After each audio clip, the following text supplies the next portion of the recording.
মানুষের আস্থা আছে বলেই জনগণের ভোটে বারবার ক্ষমতায় আওয়ামী লীগ। প্লাটিনাম জুবিলিতে উন্নত সমৃদ্ধ দেশ গড়ার প্রত্যয় সভাপতির দলের ঐক্য ধরে রাখার নির্দেশ। বেগম জিয়ার হার্টে বসানো হলো পেসমেকার। দেশবাসীর কাছে দোয়া চাইলেন মির্জা ফখরুল। সরকারের বিরুদ্ধে ষড়যন্ত্রের অভিযোগ।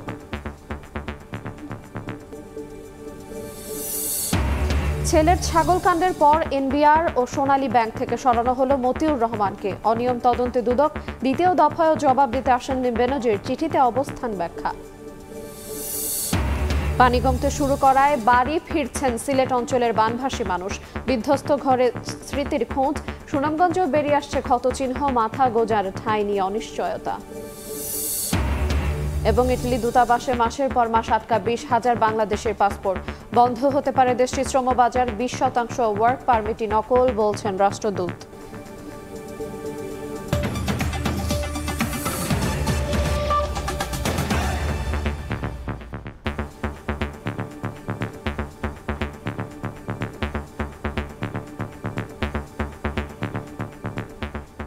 দেখছিলেন শিরোনাম। প্রবাসের সময়ের সঙ্গে আছে এরিন আয়াত। মানুষের আস্থা বিশ্বাস আছে বলেই জনগণের ভোটে বারবার ক্ষমতায় আওয়ামী লীগ। আর গণমানুষের সমর্থন ভালোবাসার কারণেই বারবার আঘাতেও ঐক্যে ফাটল ধরেনি দলের। রবিবার বিকেলে ঐতিহাসিক সোহরাওয়ার্দী উদ্যানে আওয়ামী লীগের 75তম প্রতিষ্ঠাবার্ষিকীর সভায় কথা বলেন দলের সভাপতি ও প্রধানমন্ত্রী শেখ হাসিনা। সংগঠনকে আরও শক্তিশালী করতে নেতাকর্মীদের নির্দেশ দিয়েছেন দলীয় প্রধান। জাতীয় সঙ্গীত গেয়ে দলীয় পতাকা উত্তোলনের মাধ্যমে সোহরাওয়ার্দী উদ্যানে আয়োজিত দলের প্লাটিনাম জুবিলির অনুষ্ঠানে যোগ দেন বাংলাদেশ আওয়ামী লীগের সভাপতি ও সাধারণ সম্পাদক। অবমুক্ত করছেন বাংলাদেশ আওয়ামী লীগের সভাপতি এবং সাধারণ সম্পাদক। শুভ শুভ শুভ দিন। এরপর কেন্দ্রীয় নেতাদের নিয়ে মঞ্চে ওঠেন দলীয় প্রধান শেখ হাসিনা। স্লোগানে স্লোগানে উপস্থিত হাজারো নেতাকর্মী শুভেচ্ছা জানান তাকে।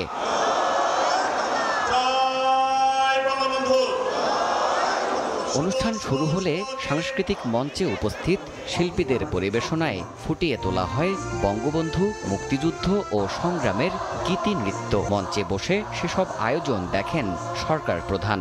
আওয়ামী লীগের নেতৃত্বেই এই বাংলাদেশ। রোববার বিকেল 5টায় প্রতিষ্ঠাবার্ষিকীর আয়োজনে বক্তব্য রাখেন আওয়ামী লীগ সভাপতি। তিনি বলেন, গণমানুষের দল বলেই বারবার চেষ্টায়ও ভাঙন ধরেনি মুক্তিযুদ্ধে নেতৃত্ব দেয়া এই সংগঠনটির। দলছুটদের জন্য খানিকটা আক্ষেপও করেন শেখ হাসিনা। আওয়ামী লীগের প্রতিটি পদক্ষেপের ফলে আজ বাংলাদেশ এগিয়ে যাচ্ছে। আওয়ামী লীগের মূল শক্তি হচ্ছে বাংলাদেশের জনগণ, সাধারণ জনগণ, তৃণমূলের মানুষ। আওয়ামী লীগের অগণিত নেতা কর্মী, মুজিব আদর্শের সৈনিক। এই সৈনিকরা কখনো পরাভব মানে না। বারবার আঘাত এসেও এই সংগঠনকে কোনো ক্ষতি করতে পারে নাই। ফিনিক্স পাখির মতো পুড়িয়ে ফেলার পরেও ভস্ম থেকে জেগে ওঠে এই আওয়ামী লীগ ঠিক সেইভাবেই জেগে উঠেছে। হয়তো কখনো কখনো কোনো নেতারা দলের থেকে নিজেকে বড় মনে করে কেউ দল ছেড়ে গিয়ে অন্য দল করেছেন, কেউ দল ছেড়ে চলে গিয়েছেন, কিন্তু তারা ভুল করেছেন। তারা আলোকিত এই আওয়ামী লীগের নেতৃত্বে ছিলেন বলেই এখান থেকে চলে যাওয়ার পর ওই তারা আর জ্বলে নাই। তারা আস্তে আস্তে নিবু কেউ কিছু মিটেই গেছে। সংগঠন শক্তিশালী করতে নির্দেশ দেন বঙ্গবন্ধু কন্যা। তিনি জানান, মানুষের আস্থা বিশ্বাস রয়েছে বলেই বারবার দেশ সেবার সুযোগ পেয়েছে বঙ্গবন্ধুর আওয়ামী লীগ। জনগণের আস্থা বিশ্বাস অর্জন করতে পেরেছি বলেই বারবার জনগণ আমাদের ভোট দিয়েছে। আর গণতান্ত্রিক ধারা অব্যাহত আছে বলেই বিশ্বে আজকে মাথা উঁচু করে চলার সুযোগ সৃষ্টি হয়েছে। কাজে এটাকে ধরে রেখেই আমাদের সামনের দিকে এগিয়ে যেতে হবে। সুখী সমৃদ্ধ দেশ গড়তে আওয়ামী লীগের সঙ্গে এগিয়ে যেতে সবাইকে প্রতিজ্ঞাবদ্ধ হওয়ার আহ্বান জানান আওয়ামী লীগ সভাপতি শেখ হাসিনা। সেই প্রতিজ্ঞা আপনারা আছেন? বলেন, হাত তুলে বলেন। দেবাশিস রায়, সময় সংবাদ, ঢাকা। অসাম্প্রদায়িক, গণতান্ত্রিক আর মুক্তিযুদ্ধের মূল্যবোধ নিয়ে উন্নত সমৃদ্ধ বাংলাদেশ গড়ায় নেতৃত্বের আসনে বাংলাদেশ আওয়ামী লীগ। আর আগামীতেও দলটি বাংলাদেশকে এগিয়ে নেবে সম্ভাবনার পথে। ক্ষমতাসীন দলের প্লাটিনাম জয়ন্তীতে এমন চাওয়ার কথা তুলে ধরলেন বিভিন্ন রাজনৈতিক দলের শীর্ষ নেতারা। একই রকম প্রত্যাশা বিদেশি কূটনীতিকদেরও।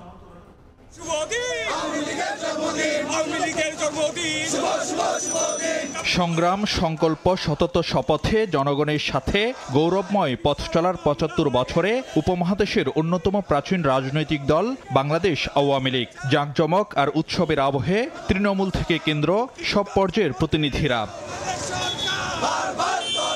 বিকেলে সোহরাওয়ার্দী উদ্যানে দলের প্লাটিনাম জয়ন্তীর আলোচনা। সকাল থেকে নানা প্রান্ত থেকে দল বেঁধে আসতে থাকেন কর্মীরা। ব্যানার, ফেস্টুন, স্লোগান মিছিলে উঠে আসে দলের সুদীর্ঘ লড়াই আর অগ্রযাত্রার কথা।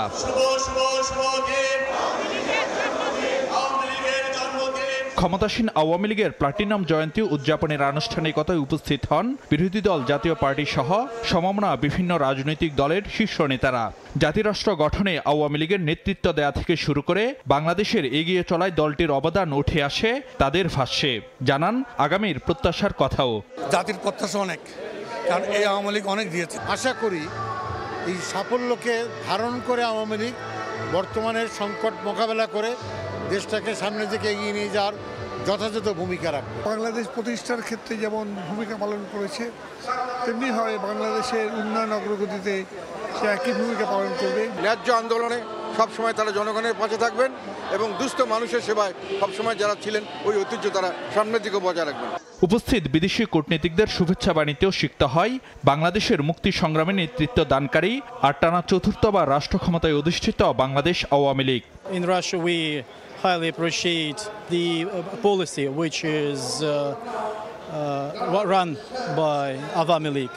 Hope them inshallah all the progress and under the visionary leadership of Bangabandhu Kunna Sheikh Hasina.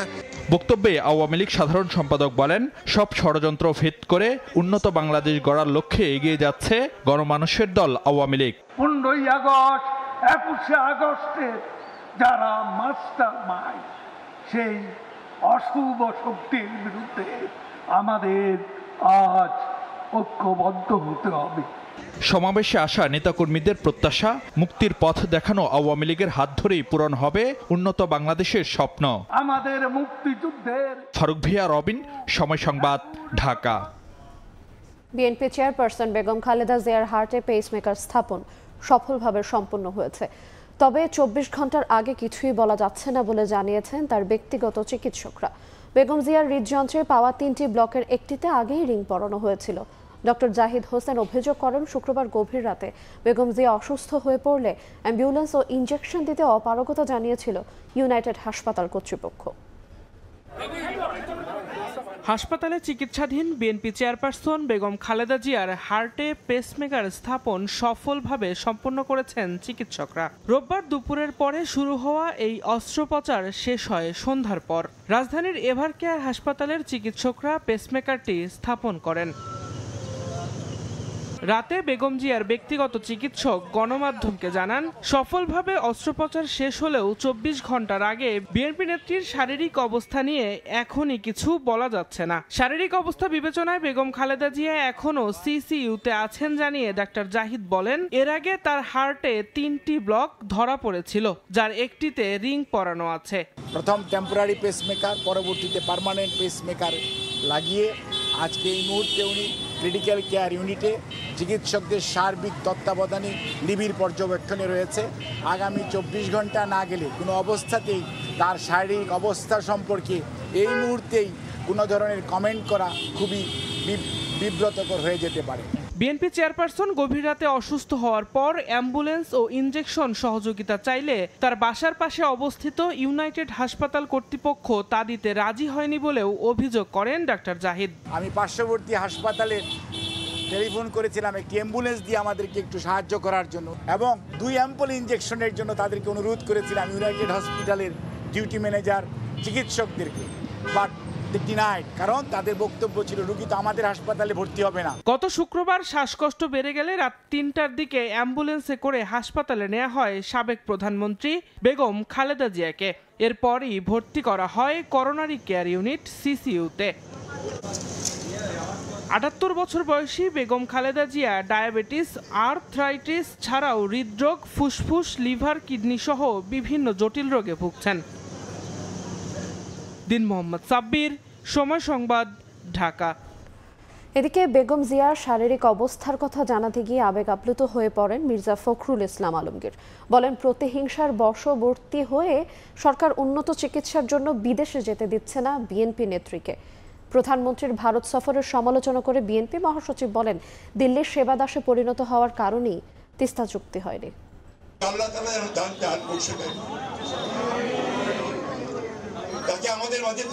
BNP chairperson Begum Khaleda জিয়ার রোগ মুক্তি চেয়ে নয়াপল্টনে দলের কেন্দ্রীয় কার্যালয়ে সকালে দোয়া ও মাহফিলে অংশ নিয়ে দলীয় প্রধানের শারীরিক অবস্থার কথা জানাতে গিয়ে কান্নায় ভেঙে পড়েন বিএনপি মহাসচিব মির্জা ফখরুল ইসলাম আলমগীর।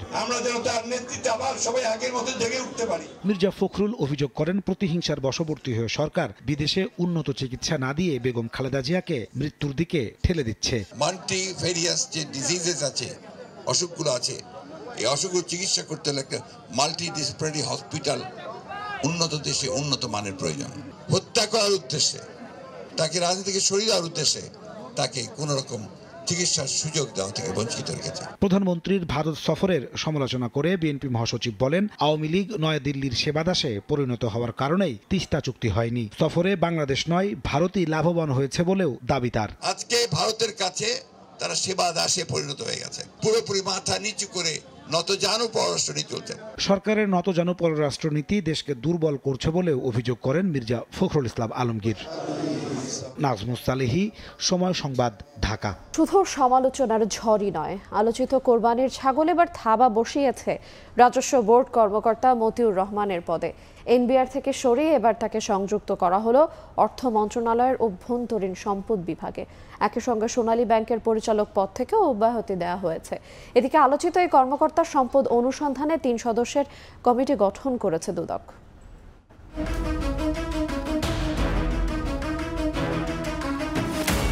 জল গড়িয়ে চলে, উপর থেকে নামে নিচের দিকে, এই তো স্বাভাবিক। তবে সামান্য একটু জলের গন্তব্য যে এত দূর হবে তা কে জানত। দেশ জুড়ে আলোচিত ছাগলকাণ্ড যেন তারই উজ্জ্বল এক দৃষ্টান্ত। সম্পূর্ণ সাদামাটা স্বাভাবিক একটি বিষয়, কোরবানির জন্য ছাগল কেনা। তবে কাল হলো ছাগলের দাম আর ছাগল কেনার ভিডিও প্রকাশ। বিষয়টি এখন আর কারোই অজানা নয়, দেশ জুড়ে সব থেকে আলোচিত আর সমালোচিত ঘটনা। ছাগল কাণ্ড নামক গল্পের কোনো দৃশ্যে না থেকেও ট্র্যাজেডির শিকার হতে হয় জাতীয় রাজস্ব বোর্ডের কাস্টমস, এক্সাইজ ও ভ্যাট অ্যাপিলেট ট্রাইব্যুনালের প্রেসিডেন্ট মতিউর রহমানকে। ইফাত নামের এক তরুণ কোরবানির জন্য ছাগল কেনেন 15 লাখ টাকায়। বিষয়টি সামাজিক যোগাযোগ মাধ্যমে ছড়িয়ে পড়লে সবাই খুঁজতে থাকেন এত টাকার উৎস কি। তখনই সামনে আসে জাতীয় রাজস্ব বোর্ডের কর্মকর্তা মতিউর রহমানের নাম, যদিও এক পর্যায়ে নিজের ছেলেকেও অস্বীকার করেন মতিউর। আলোচিত সেই ঘটনার পর সরকারের উচ্চমহল অনেকটা নিশ্চুপ থাকলেও এবার আর শেষ রক্ষা হলো না মতিউরের। এনবিআরের পদ থেকে সরিয়ে এবার তাকে সংযুক্ত করা হলো অর্থ মন্ত্রণালয়ের অভ্যন্তরীণ সম্পদ বিভাগে। সরকারের অভ্যন্তরীণ সম্পদ বিভাগ আইআরপি থেকে এই আদেশ দেয়া হয়।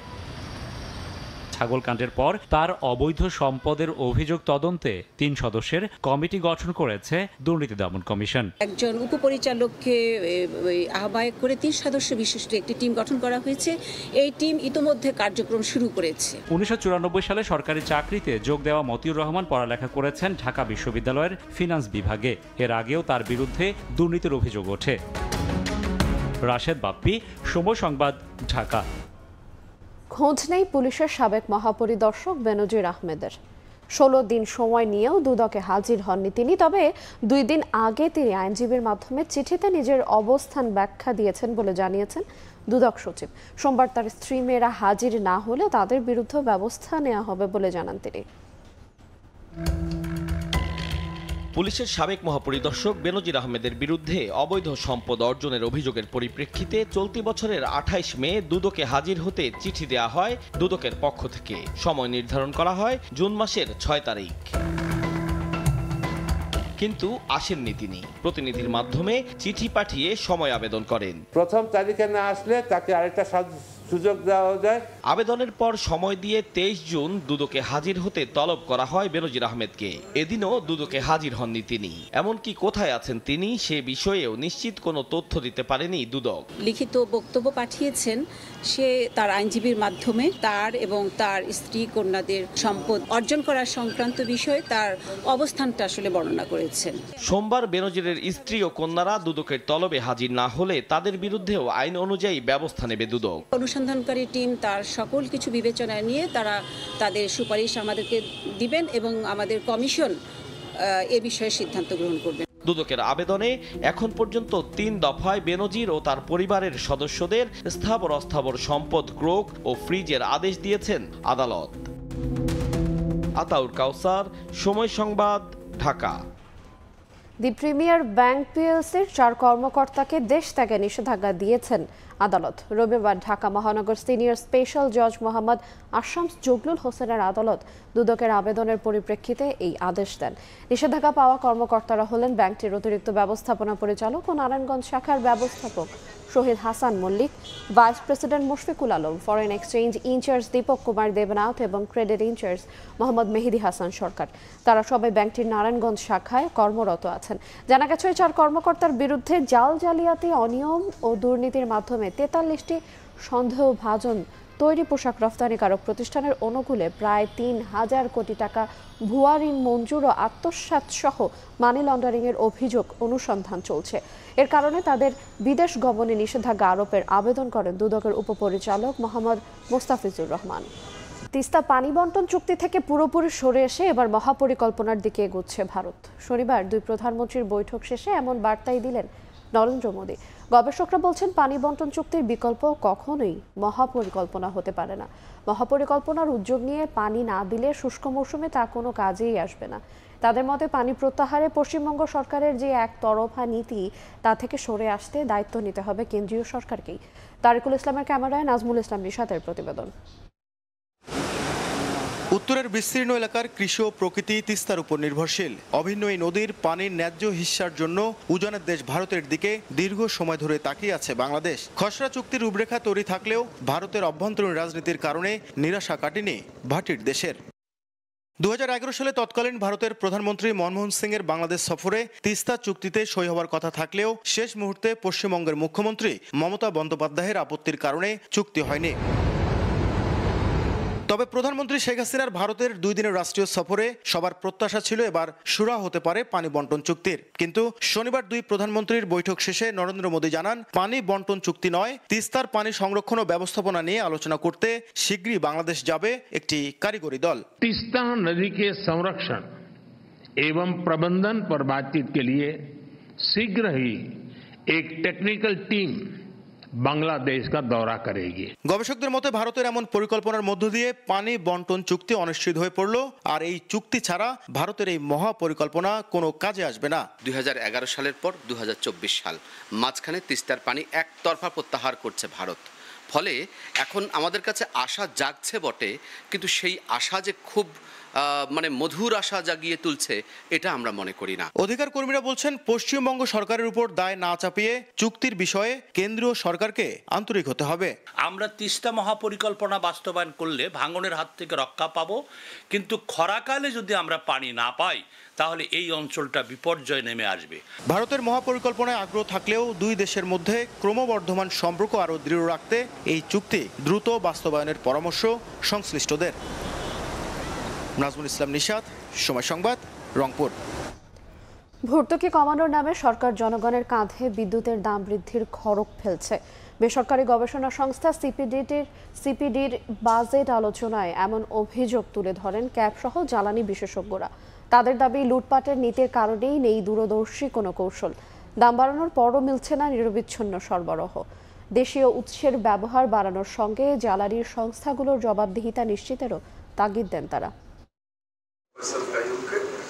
জ্বালানি খাতে ভর্তুকি কমানোর চাপ পড়ছে ভোক্তাদের ওপর। দাম বাড়ছে গ্যাস বিদ্যুতের। ভর্তুকি কমানোর নামে বিদ্যুৎ বিল বাড়ানোর সরকারি সিদ্ধান্ত নিয়ে এমন দাবি বেসরকারি গবেষণা সংস্থা সিপিডির। রোববার বাজেটোত্তর এক আলোচনা সভায় এলএনজি আমদানি কমিয়ে অভ্যন্তরীণ উৎস থেকে গ্যাস উত্তোলনে গুরুত্ব দেওয়ার দাবি জানায় সংস্থাটি।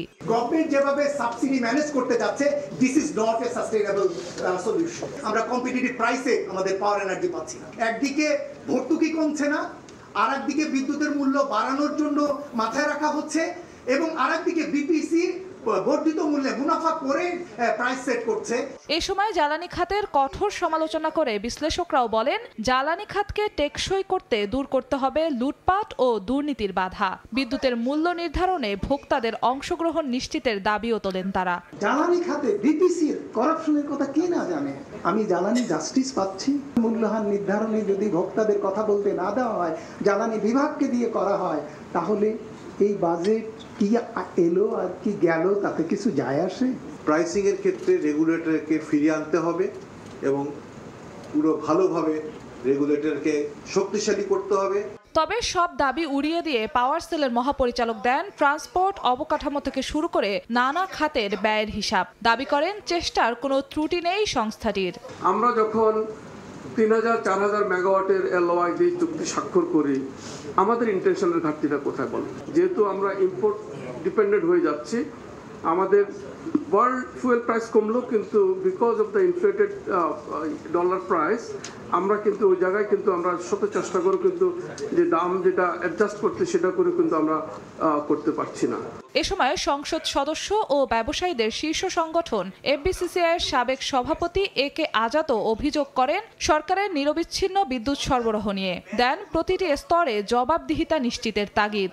আমরা 2030-এর পরে যখন আমাদের দেশীয় গ্যাস থাকবে না, 100% এলএনজি আনতে হবে, তখন আমার আনার মতো সেই অর্থনৈতিক সক্ষমতা আছে কিনা। সরকারের প্রতিটা স্তরে জবাবদিহিতা নিশ্চিত না করা যায়, তাহলে কিন্তু কোনো কিছুই হবে না। সেমিনারে আমদানি নির্ভর জ্বালানি থেকে সরে নবায়নযোগ্য জ্বালানিতে গুরুত্ব দেওয়ার পরামর্শ দেন বক্তারা। এই এনার্জি ট্রান্সফরমেশনে কি করে এনার্জি জাস্টিস এনশিওর হচ্ছে। জিন্নাতারা যশোয়া, সময় সংবাদ, ঢাকা। সিলেটের বন্যা কবলিত বিভিন্ন উপজেলা থেকে পানি নামতে শুরু করায় বানভাসী মানুষ বাড়ি ফিরতে শুরু করেছেন, কিন্তু ঢলে বাড়িঘর তছনছ হয়ে যাওয়ায় অবর্ণনীয় দুর্ভোগে পড়েছেন তারা। এদিকে পানি নেমে যাওয়ার সঙ্গে সঙ্গে বেরিয়ে আসছে একের পর এক ক্ষতচিহ্ন। চারিদিকে এখনো থই থই পানি, ঘরবাড়িগুলো ভাসছে বানের জলে। প্রচন্ড গতিতে আসা পাহাড়ি ঢলের সঙ্গে অতিবৃষ্টি সিলেটের কোম্পানিগঞ্জের গ্রামের পর গ্রাম ডুবিয়ে দেয়। বন্যা কবলিত বিভিন্ন উপজেলায় ধীরে ধীরে পানি নামতে শুরু করলেও বানভাসীদের দুর্ভোগ কমেনি। বিপর্যস্ত জনপদের ঘরে ঘরে এখনো বাসিন্দাদের আকুতি। মাল সামানা যা আছে সম্পূর্ণ গেছে, গরু বাছুর লইয়া মানুষ বাঁচানি খুব দায়ী। এক সপ্তাহ পর আশ্রয় কেন্দ্র থেকে এই এলাকার মানুষজন বাড়িতে ফিরতে শুরু করেছেন। যদিও বাড়িঘরের মধ্যে পানি নেই, কিন্তু বাড়ির উঠোন এবং সড়কে এখনো পানি রয়েছে। দেশের বৃহত্তম হাকালুকি হাওর পাড়ের কুলাউড়া, বড়লেখা ও জুড়িতে জলাবদ্ধতায় নাকাল জনজীবন। সকার মাঝে আমরা পড়ে গেছি পানির তলে, কেউ আমরা দেখো না ইয়া ঘরের মধ্যে এখনো চাঙ্গারি বাইন্দা মানুষ থাকতেছে। এদিকে বানের পানি ভাসতে থাকায় সুনামগঞ্জে ভেসে উঠছে গ্রামীণ রাস্তাঘাটের বেহাল চিহ্ন। এক সপ্তাহ ধরে বদ্ধ, শহরের সাথে যোগাযোগ বদ্ধ। দুয়ারাবাজার ছাড়াও জেলার ছাতক সহ কয়েকটি উপজেলা সড়কের ব্যাপক ক্ষতি হয়েছে। ইকরামুল কবির, সময় সংবাদ। অপ্রাতিষ্ঠানিক খাতে অসামান্য অবদান সত্ত্বেও দেশের ভাসমান ক্ষুদ্র ব্যবসায়ীদের খবর রাখে না কেউই। পুঁজি সংকটে হয় না তাদের স্থায়ী দোকান, মেলে না ব্যাংক ঋণ সহ আর্থিক সহায়তা। এতে বছরের পর বছর পার হলেও আসে না ব্যবসায় উন্নতি। সংশ্লিষ্টরা বলছেন, এসব ব্যবসায়ীদের উপেক্ষা করে সরকারও হারাচ্ছে বড় অঙ্কের রাজস্ব। বিশেষজ্ঞরা বলছেন, তাদের অর্থনীতির মূল স্রোতে আনতে প্রয়োজন সুষ্ঠু ব্যবস্থাপনা আর আর্থিক সহায়তা। আলতাফ হুসাইনের রিপোর্ট, ছবি তুলেছেন আশরাফুল ইসলাম। রাজধানীতে দীর্ঘ ২৭ বছর ধরে এভাবে পথে পথে ঘুরে পোশাক বিক্রি করছেন ৬৫ বছর বয়সী এই ক্ষুদ্র ব্যবসায়ী। শুরুতে স্বপ্ন বুনেছিলেন স্বল্প পুঁজির এই ব্যবসায় একদিন বড় হবে, মিলবে অর্থনৈতিক মুক্তি। আমি বড় আশা করতে পারিও নাই আর যাইতে পারি। তার মতো চা পান বিক্রেতাও ভাবছেন, বছর ঘুরলেই বোধহয় একটি দোকানের মালিক হবেন। চুরিমালা বিক্রেতা খালাও স্বপ্ন দেখেন একটি স্টেশনারি দোকানের মালিক হবার। যদি পুঁজি থাকতো তাহলে তো আমরা ঠিক আছে সহকারী করতাম না, তাহলে আমরা নির্দিষ্ট একটা দোকান নিতাম। এসব দোকানদারি করলে তো মনে করেন ২০ টাকার পুঁজি লাগে। বাংলাদেশ দোকান মালিক সমিতির হিসাব, দেশে ভাসমান ক্ষুদ্র ব্যবসায়ীদের সংখ্যা প্রায় ১.৫ কোটি। এইগুলো আমরা কেউ দৃষ্টিপাত করি না। আমাদের ব্যাংকগুলো গড়ে উঠছে দানবীয় কায়দায়। এরা হাজার হাজার কোটি টাকার লোন দিতে পছন্দ করে, এরা ক্ষুদ্র ঋণ, অতি ক্ষুদ্র ঋণ দেওয়ার পছন্দ করে না। একটা সিস্টেমের মধ্যে তাদেরকে নিয়ে আসা যায়, তাহলে কিন্তু আপনার আর্থিক প্রতিষ্ঠান বা যে সমস্ত ব্যাংকগুলো আছে তারাও কিন্তু এই ব্যাপারে এগিয়ে আসবে। অর্থনৈতিক মুক্তিলাভের আশায় অনেকটা নীরবে কাজ করে যান এসব ক্ষুদ্র ব্যবসায়ীরা। বিচ্ছিন্নভাবে নিয়োজিত থাকায় তাদের অবদানটি দেশের সামষ্টিক অর্থনীতির পরিসংখ্যানে আসে না, ফলে রাষ্ট্রীয়ভাবেও তাদের জন্য নেওয়া যায় না কোনো ধরনের পদক্ষেপ। এ অবস্থায় নিজের ভাগ্য বদলে নিজস্ব প্রচেষ্টাতেই সমবায় ব্যবস্থাকে কাজে লাগানোর পরামর্শ অর্থনীতিবিদদের। আলতাফ হোসাইন, সময় সংবাদ, ঢাকা। ভিসা পেতেই লাগছে 6 মাস থেকে 1 বছর পর্যন্ত। ঢাকার ইটালি দূতাবাসে আটকা পড়ে আছে 20,000 বাংলাদেশের পাসপোর্ট। 10 থেকে 12 লাখ টাকা খরচ করে নেওয়া অনেকের ওয়ার্ক পারমিটের মেয়াদও শেষ হয়েছে। বাইরা সভাপতি বলছেন, সময় মতো বৈধ কর্মী পাঠানো না গেলে ইউরোপের সবচেয়ে বড় শ্রম বাজার বন্ধ হওয়ার ঝুঁকিতে পড়বে। প্রতিমন্ত্রী জানালেন, প্রয়োজনীয় ব্যবস্থা নিতে তাগিদ দেওয়া হয়েছে ঢাকার ইটালি দূতাবাসকে। কারণ হিসেবে ঢাকায় নিযুক্ত ইটালির রাষ্ট্রদূতের দাবি, জমা পড়া অন্তত 20% ওয়ার্ক পারমিটই নকল। মার্জিয়া মোমোর রিপোর্ট, ছবি তুলেছেন মিজানুর রহমান।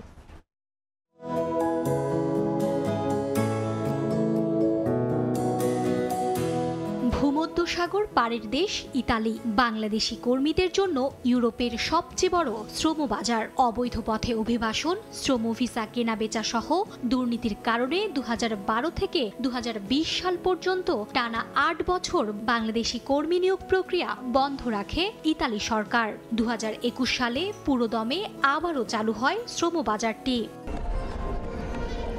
ফ্লুসি ডিক্রি এর আওতায় বাংলাদেশ থেকে মোট 30,850 জন কর্মী নিয়োগের কথা। স্থানীয় প্রশাসনে যাচাই বাছাই শেষে সেসব কর্মীর জন্য ওয়ার্ক পারমিট ইস্যু করা হলেও অভিযোগ উঠেছে 6 মাস থেকে 1 বছর পর্যন্ত পাসপোর্ট আটকে থাকার। এতে করে দেশের বিভিন্ন জেলার ভিসা প্রত্যাশীদের মাসের পর মাস চক্কর কাটতে হচ্ছে গুলশানের ভিসা সেন্টার VFS এর দ্বারে। জমা দিয়েছে 2023 সালের আগস্টে। ওই দেশে টাকা নিয়ে আটকে রাখছে দালাল, এই দেশে তো পাসপোর্ট আনতে পারতাছি না। এদিকে নির্বাচিত কর্মীরা ঠিক সময়ে কর্মস্থলে যোগ দিতে না পারলে শ্রম বাজারটিতে বিরূপ প্রভাব পড়ার শঙ্কা বাইরা সভাপতির। ভিসা সংগ্রহ করতেই তো আমাদের 12টা বাজে, তারপরে গিয়ে ওখানে অ্যাপয়েন্টমেন্ট নিয়ে আবার ওই কান্ট্রির ভিসা করতে। প্রবাসী কল্যাণ প্রতিমন্ত্রী বলছেন, বিষয়টি নিয়ে উদ্বেগের কথা ঢাকার ইতালি দূতাবাসকে জানানো হয়েছে। ইতালির রাষ্ট্রদূতের সাথে আমরা বৈঠক করেছি, তাদের পাসপোর্ট যাতে দ্রুত গতিতে ফেরত পায় এবং তারা যাতে ইতালি যেতে পারে। ঢাকায় নিযুক্ত ইতালির রাষ্ট্রদূত গণমাধ্যমকে জানান, দূতাবাসে জমা ওয়ার্ক পারমিটের 20%ই জাল হওয়ায় সময় লাগছে। This is wrong and this is something that the Italian government is determined to stop. ইতালিতে প্রায় 1,45,000 নিবন্ধিত বাংলাদেশি কর্মী রয়েছেন, অনিবন্ধিত আরও 2 লাখ। মার্জিয়া মোমো, সময় সংবাদ, ঢাকা। স্বল্প অভিবাসন ব্যয়ে বাংলাদেশ থেকে 13 জন চিকিৎসককে মালদ্বীপ পাঠাচ্ছে প্রবাসী কল্যাণ মন্ত্রণালয়। প্রবাসী কল্যাণ মন্ত্রণালয়ের অধীনে বয়সেল এর মালদ্বীপে 2 বছরের চুক্তিতে চিকিৎসা সেবার কাজে যাচ্ছেন তারা। রবিবার বিকেলে প্রবাসী কল্যাণ ভবনে মালদ্বীপগামী চিকিৎসকদের সেন্ড অফ প্রোগ্রামে এই কথা জানান প্রতিষ্ঠানটির ব্যবস্থাপনা পরিচালক। চিকিৎসা সেবার মাধ্যমে আন্তর্জাতিক মহলে বাংলাদেশের ভাবমূর্তি রক্ষা ও বৈধ উপায়ে দেশে পাঠানোর জন্য চিকিৎসকদের অনুরোধ করেন বয়সেল কর্মকর্তা। সোমবার সকাল 9টা থেকে 5 মিনিটে শাহজালাল আন্তর্জাতিক বিমানবন্দর থেকে মালদ্বীপের উদ্দেশ্যে যাত্রা করবেন তারা।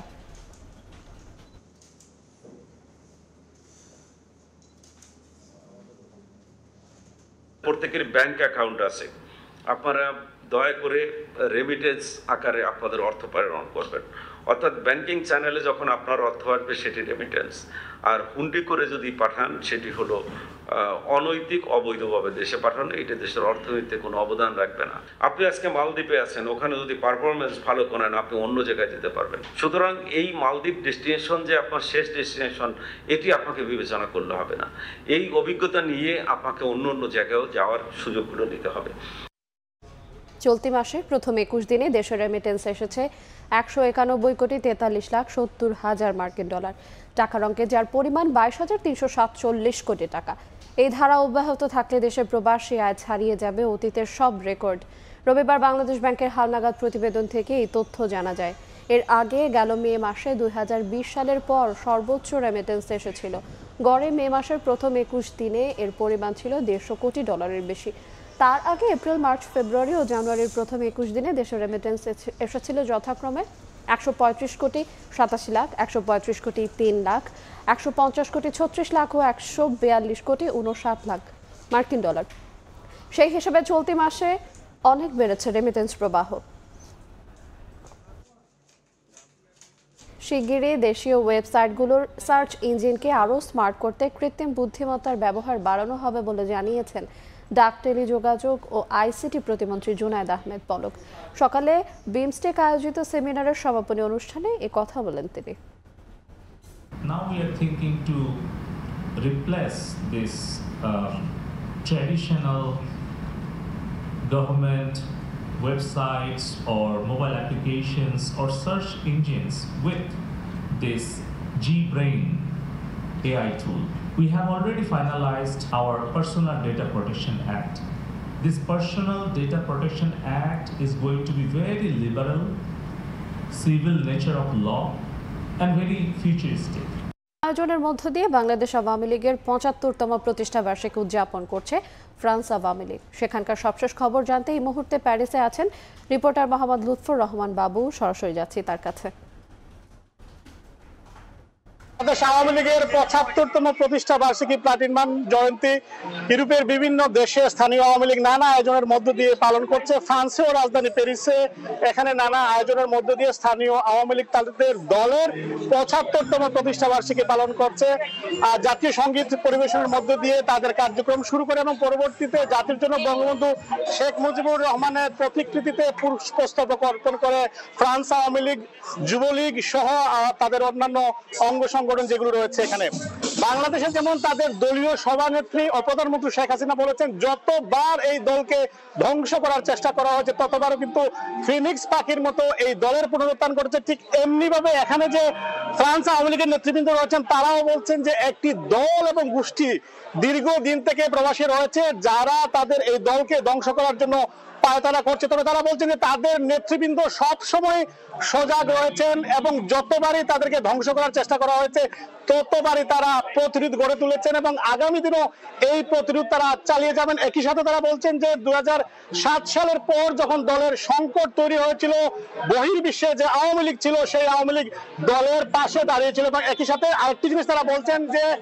গেল ৩ টার্মে যে বাংলাদেশ আওয়ামী লীগের সময় যে উন্নয়নগুলো ঘটেছে, একটা সময় বাংলাদেশকে তলাবিহীন দেশ বলা হতো, একটা সময় বাংলাদেশকে দারিদ্র বিরুদ্ধ দেশ বলা হতো, একটা সময় বাংলাদেশকে বলা হতো প্রাকৃতিক দুর্যোগের দেশ। তবে আওয়ামী লীগের নেতৃত্বে বাংলাদেশ এখন সেই জায়গায় গিয়েছে। বাংলাদেশ এখন উন্নয়নের রোল মডেল হিসাবে বিশ্বে পরিচিতি পেয়েছে। বাংলাদেশ এখন মেট্রো রেলের বাংলাদেশ হিসাবে বহির্বিশ্বে প্রতিষ্ঠা করতে পেরেছে তাদের অবস্থানকে। তারা বলছেন যে আগের যে কোনো সময়ের তুলনায় বাংলাদেশে আওয়ামী লীগের নেতৃত্বে যখন সরকার ক্ষমতায় থাকে তখন বহির্বিশ্বে বাংলাদেশের ভাবমূর্তি আরো উজ্জ্বল হয়। তো রাজধানী প্যারিস থেকে বাংলাদেশ আওয়ামী লীগের ৭৫তম প্রতিষ্ঠা বার্ষিকী ফ্রান্স আওয়ামী লীগ পালন করছে নানা কর্মসূচির মধ্যে দিয়ে। তা নিয়ে এই ছিল এখন পর্যন্ত আমার কাছে সর্বশেষ। আমরা সরাসরি যুক্ত ছিলাম প্যারিস থেকে। মালয়েশিয়ায় বাংলাদেশ হাই কমিশনের আয়োজিত প্রদর্শিত হলো জাতির পিতা বঙ্গবন্ধু শেখ মুজিবুর রহমানের জীবন ভিত্তিক চলচ্চিত্র মুজিব একটি জাতির রূপকার সিনেমার প্রদর্শনী। মালয়েশিয়ার মাল্টিমিডিয়া ইউনিভার্সিটিতে মুজিব সিনেমাটি প্রদর্শন করা হয়। সিনেমাটি দেখতে দেশি বিদেশি দর্শকরা আবেগ আপ্লুত হয়ে পড়েন। মালয়েশিয়া থেকে মোহাম্মদ আব্দুল কাদেরের রিপোর্ট। এবার মালয়েশিয়ায় প্রদর্শিত হলো জাতির পিতা বঙ্গবন্ধু শেখ মুজিবুর রহমানের জীবনভিত্তিক চলচ্চিত্র মুজিব একটি জাতির রূপকার সিনেমার প্রদর্শনী। মালয়েশিয়ার মাল্টিমিডিয়া ইউনিভার্সিটিতে সিনেমাটি প্রদর্শন করা হয়।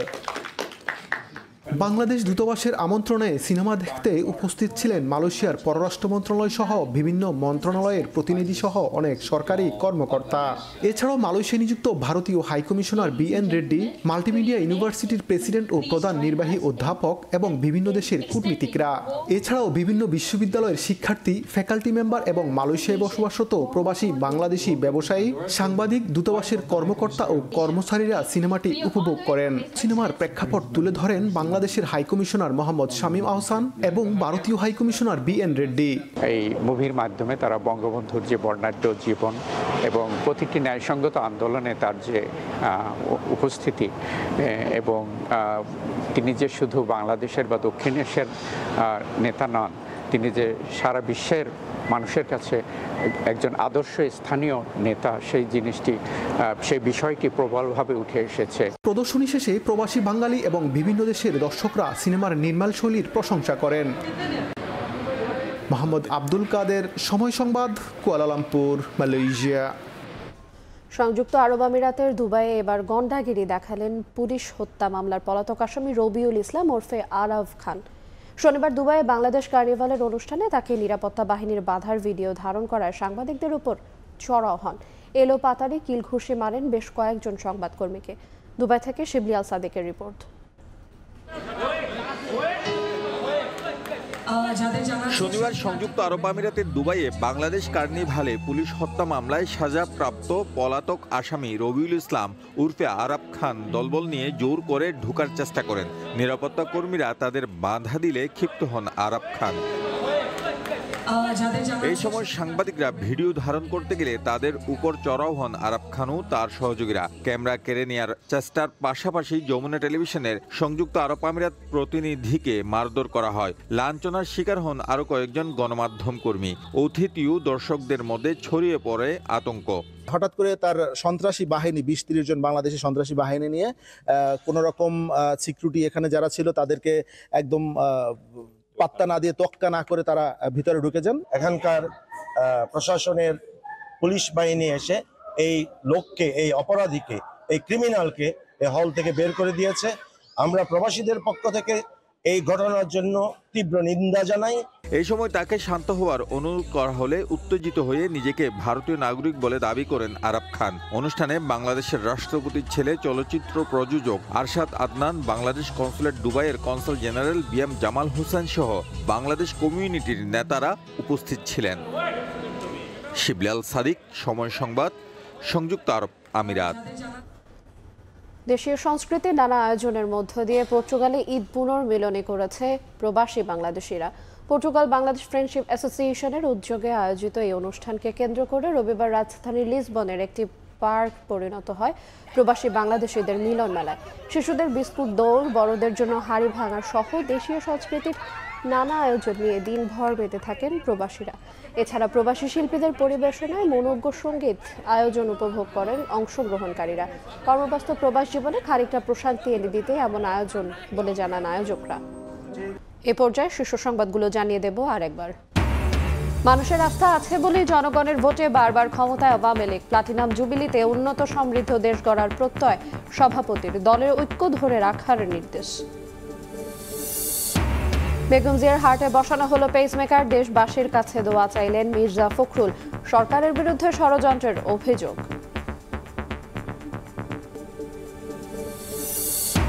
এবং ছেলের ছাগল কাণ্ডের পর এনবিআর ও সোনালী ব্যাংক থেকে সরানো হলো মতিউর রহমানকে।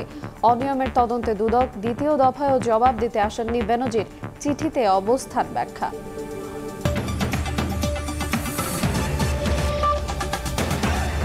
এই ছিল প্রবাসের সময়। সঙ্গে থাকুন সময়ের।